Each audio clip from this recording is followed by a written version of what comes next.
Болбойт бұныңар. Не деген мыйзам бұл? Башка кишилер окуп алсын, күлөт башка жагы менен.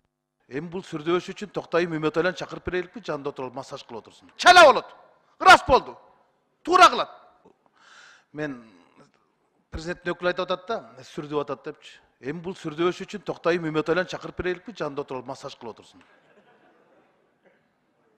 Эми ушул сүрдөгөндүкпү, мындай жөнөкөй эле суроо берип атат да, мынагу 9-беренеге жазып алыптыр да. Министрлер кабинетинин мүчөсү мамлекеттик сыйлыгы бар болсо, камакка алынышы мүмкүн эмес депчи. Бул не деген? Түркөйлүк. Министрлердин бардыгын жок дегенде почетный грамотасы бар да. Акылбек Жапаров Кыргыз Республикасынын экономикасы эмгек сиңирген, алардын бирөөнү да камакка албай турган болсок, ана кантип анан коррупция менен күрөшөсүңөр? Ана президенттин макулдугу менен гана жоопкерчиликке тартылат дейт. Биздин депутаттарды алып барып эле камап атасыңар го, эч кандай жоопкерчилик макулдугу жок эле.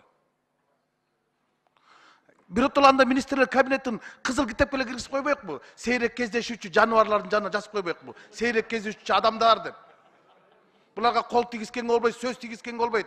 Булар акыркы экземплярлар деп. Ушундай да мыйзамдап келесиңерби? Айлам кетеди. Не деген министрлер бул?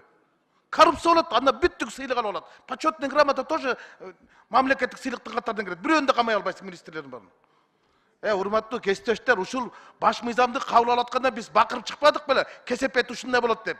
Бүгүн болсо бакырып атасыңар. Ой, мындай болуп калды, тигиндей болду. Чала болот. Рас болду. Туура кылат. Ошондо бүт баш мыйзамга берип койгонбуз. Азыр өзгөртө албайсыңар эми. Ошондо кыйкырып чыкпайт элеңер. Азыр эми кыйкырып чыкпай. Мына азыр айтып атасыңар, жогорку кеңештен макулдугун алыш керек, өкмөттүн структурасын, мүчөлөрүн дайынданга деп. Мариповду дайындаганда силердин укугуңарды, макулдугуңарды алдыбы? Келдиби? Сурап да койгон жокко, дайындап койду. Каалаган кезде эски мыйзам, баш мыйзам, каалаган кезде жаңы баш мыйзамды издеп башаламан болуп атпайбы? Но мыйзамыңарды алып кеткиле, болбойт. Болбойт бунуңар. Не деген мыйзам бул? Башка кишилер окуп алсын, күлөт башка жагы менен.